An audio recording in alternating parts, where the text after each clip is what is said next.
Salut à tous, aujourd'hui on se retrouve pour l'épisode numéro 55 de l'After Zap Image. On va débuter avec une info qui concerne Nabil Fekir. Il y a deux clubs qui s'intéressent à Nabil Fekir, la Juventus et l'Atlético Madrid. Lui qui fait un très bon début de saison avec l'Olympique Lyonnais, posté en numéro 10, il fait vraiment de super matchs. Il a déjà inscrit, il me semble, 3 ou 4 buts, j'ai une petite hésitation.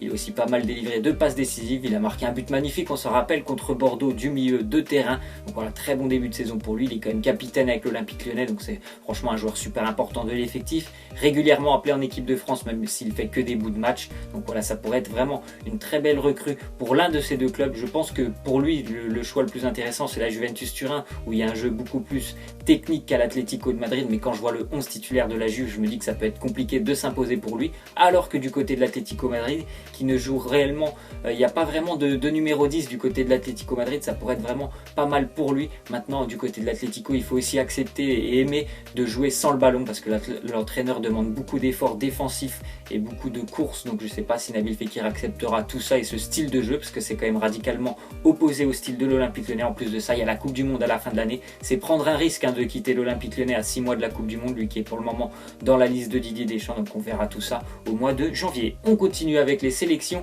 qui ne seront pas présentes lors du mondial russe l'année prochaine. L'Algérie, le Cameroun, le Chili battu par le Brésil, la Côte d'Ivoire, c'est provisoire. Les Ivoiriens sont deuxièmes dans leur groupe, ils affronteront le Maroc lors de la dernière journée, c'est début novembre, dernière journée pour les sélections africaines. Les États-Unis ne seront pas du voyage, le Ghana, les Pays-Bas et on peut aussi citer le Pays de Galles de Gareth Bale. On continue avec une déclaration de Dani Alves sur Alexis Sanchez. Il nous dit: venir au Paris Saint-Germain, c'est une possibilité, je serais content où qu'il aille, mais s'il venait avec nous, ça serait mieux. Je pense que tout le monde sait qu'Alexis Sanchez va quitter Arsenal. Maintenant, il faut reste à savoir quand est-ce que ça va se faire, si c'est au mercato du mois de janvier ou si c'est le mercato d'été l'année prochaine. Moi, je pense qu'il va partir au mois de janvier parce qu'Arsenal normalement devrait pouvoir toucher une indemnité s'il part au mois de janvier. Je pense aussi que voilà, c'est quand même bizarre le choix de vouloir le recruter pour le Paris Saint-Germain. Certes, c'est un très bon joueur, voilà, il peut beaucoup apporter sur le plan offensif, mais le Paris Saint-Germain a quand même Edinson Cavani, il ne faut pas l'oublier. Et en plus de ça, il me semble quand même que le PSG devrait plus se concentrer sur un nouveau renfort au milieu de terrain. Donc on verra au mois de janvier normalement où va se diriger Alexis Sanchez. On continue donc avec Thorgan Hazard et Eden Hazard qui ont joué ensemble leur premier match avec la sélection belge dans les qualifications un peu plus tôt cette semaine. D'ailleurs, la petite anecdote, ils ont tous les deux marqué. C'était plus arrivé aux Belges de voir deux frères jouer ensemble en sélection depuis 2005. Voilà, on peut aussi citer deux frères, les frères Touré qui avaient évolué avec la Côte d'Ivoire. C'est assez rare quand même de voir deux frères avec un excellent niveau comme les frères Hazard. Ensuite, on voit une déclaration de Neymar sur Lionel Messi et l'Argentine. Il nous dit: je suis heureux pour lui de voir un ami participer à une compétition si importante. L'Argentine qui s'est bien sûr qualifiée pour la Coupe du Monde en partie grâce à Lionel Messi, auteur d'un triplé face à l'Équateur. Je pense que Neymar est très heureux pour lui, c'est tout à fait normal, eux qui ont passé de super belles années du côté de Barcelone. Voilà, ils vont se retrouver à la Coupe du Monde, peut-être que leurs chemins vont se croiser et qu'ils s'affronteront. Ça pourrait faire un très très gros match entre les deux superstars. On continue donc avec l'officialisation. L'UEFA a dévoilé les 4 divisions de la Ligue des Nations qui aura lieu tous les 2 ans et qui débutera normalement la saison prochaine, septembre 2018 pour cette Ligue des Nations. La France est dans la division A, il y a 4 divisions, la A étant les équipes les plus performantes du continent européen, la division D étant les équipes les plus petites. Donc normalement il y aura 4 poules de 3 équipes pour l'équipe de France, donc il y aura 2 matchs à gagner pour les Bleus. Et voilà, c'est un fonctionnement assez compliqué, mais grâce à cette Ligue des Nations, tu peux te qualifier d'ores et déjà pour l'Euro 2020, mais c'est un fonctionnement assez compliqué, donc on verra tout ça. Ensuite, on voit les statistiques de Gabriel Jesus avec le Brésil, 11 matchs, 7 buts, 5 passes décisives, il a seulement 20 ans. Je pense vraiment que le Brésil a trouvé son arme fatale en pointe. Faut se rappeler quand même qu'en 2014, ils comptaient simplement sur Neymar pour la Coupe du Monde au Brésil, parce que Hulk, c'était assez compliqué, il est déjà très vieillissant. Ils avaient Hulk, Fred et Joe en attaque pour le Brésil. Donc on voit que depuis 3 ans, tous les joueurs qui sont arrivés à maturité du côté du Brésil, Gabriel Jesus, c'est énorme, cette faculté qu'il a à prendre les espaces, se libérer du marquage et aussi à faire jouer les autres sur le front de l'attaque, que ce soit au Brésil ou avec Manchester City. C'est vraiment une révélation depuis son arrivée avec Manchester City. Je pense qu'il va continuer vraiment à faire mal à toutes les défenses et l'année prochaine, à mon avis, il va faire aussi très très mal lors de la Coupe du Monde. On continue avec Radamel Falcao qui est forfait pour le choc face à l'Olympique Lyonnais. Lyon qui affrontera Monaco, c'est demain en journée pour la journée de Ligue 1. Donc Radamel Falcao, il n'est pas blessé, il faut se rassurer, il n'est pas blessé. C'est simplement l'entraîneur Leonardo Jardim qui préfère le laisser au repos. Voilà, lui qui a joué un peu plus tôt dans la semaine avec la Colombie, avec le voyage, des décalages horaires, donc ça aurait été un peu compliqué. L'entraîneur a dit que ça serait même très dangereux de le faire jouer 48 heures après son dernier match avec la Colombie. Donc Falcao qui ne sera pas là, lui qui fait un super début de saison avec Monaco, déjà 12 buts en seulement 8 matchs. Donc voilà, il ne sera pas là du voyage du côté du parc OL. On continue donc avec l'équipe de France et Didier Deschamps qui pourrait être prolongé avant fin 2017, donc avant cette fin d'année. Didier Deschamps qui pourrait voir son contrat prolongé à la tête de l'équipe de France. Je trouve que c'est assez surprenant parce qu'il me semble que normalement on devrait le prolonger s'il fait une bonne Coupe du Monde. Voilà, bon, on le prolonge certes, voilà, il y a la qualification, mais moi je parle encore d'une fois du niveau de jeu. On verra, normalement il sera prolongé, mais moi j'aurais préféré quand même qu'il le prolonge peut-être plutôt après la Coupe du Monde. On continue encore une fois avec un sélectionneur qui est limogé, le sélectionneur de l'Algérie, Alcaraz. Voilà, il est limogé parce que l'Algérie n'ira pas à la Coupe du Monde. Les résultats sont assez décevants depuis son arrivée. Il me semble que lui, en plus, il est arrivé, c'était début d'année 2017, donc ça fait vraiment pas longtemps qu'il est là avec l'Algérie.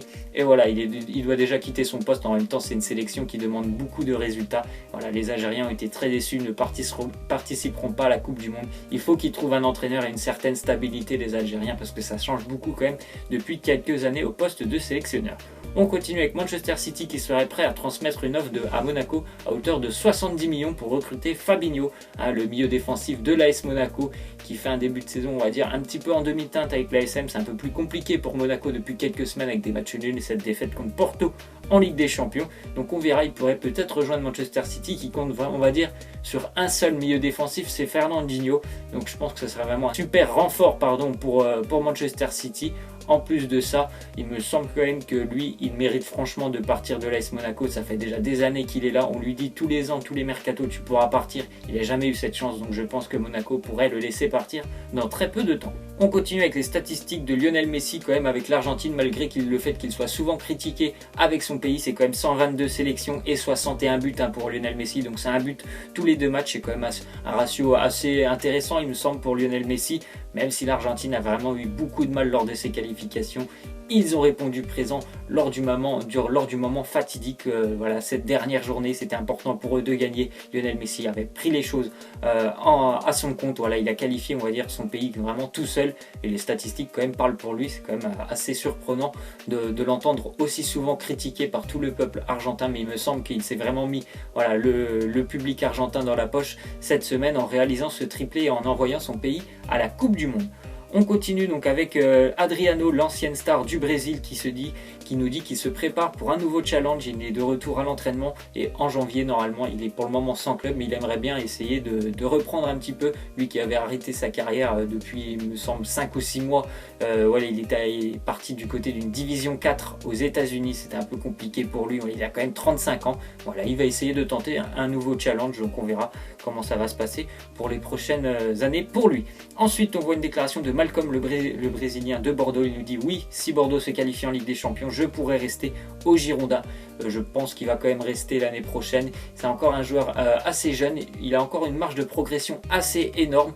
Il me semble qu'un an de plus à Bordeaux, je pense jusqu'en 2018, ce serait vraiment pas mal pour lui. Bordeaux est en train de progresser depuis l'arrivée de Jocelyn Gourvenec, qui est vraiment un style de jeu, quelque chose qui est en train de se produire du côté de Bordeaux. Je ne sais pas s'ils vont se qualifier en Ligue des Champions. Il me semble quand même que Paris, Monaco et Lyon sont un petit peu au-dessus des Girondins, mais la 4e place, ils peuvent l'envisager.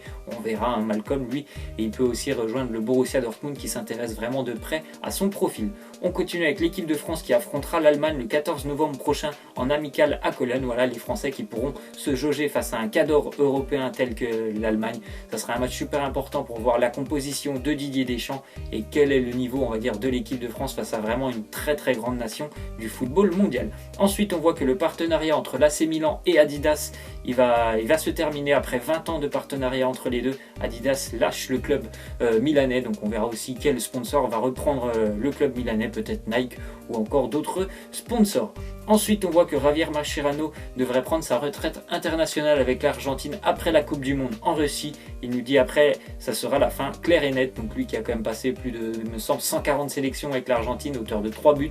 C'est quelqu'un, voilà, comme souvent, il y a beaucoup de joueurs, on n'en entend pas parler parce que normalement, ils sont au milieu de terrain ou en défense. On n'entend pas parler, mais c'est un joueur super important et super utile pour l'organisation défensive de l'Argentine. Donc normalement, voilà, ça sera la fin et la dernière Coupe du Monde pour lui en Russie l'année prochaine. On voit là maintenant que le tirage au sort des groupes de la Coupe du Monde aura lieu à Moscou le 1er décembre. Donc le 1er décembre, on sera fixé pour l'équipe de France dans quel groupe ils vont pouvoir évoluer les Français. Normalement, ils seront déjà dans le chapeau 1, donc ils devraient avoir que des équipes un peu plus faibles normalement que les Français. Et on va terminer donc avec les matchs qui auront lieu ce week-end. Il y a des matchs des super matchs ce week-end. Lyon-Monaco c'est demain, Liverpool-Manchester, la Juve qui affrontera la Lazio, Borussia Dortmund-Leipzig, l'Atlético face au Barça, Roma-Napoli. Il y a aussi le derby milanais dimanche. Donc pour vous, quel est le match le plus alléchant à regarder ce week-end? Bon, je pense que pour moi, ça sera plutôt l'Atlético face au Barça, même si Liverpool-Manchester aussi, à mon avis, va valoir le détour. Vous pouvez me laisser en commentaire quel match vous avez envie le plus de voir. Voilà, c'est la fin de cet After Zap Image. J'espère que ça vous aura plu. N'hésitez pas à lâcher des likes, à vous abonner. Moi, je vous laisse et je vous dis à la prochaine. Ciao!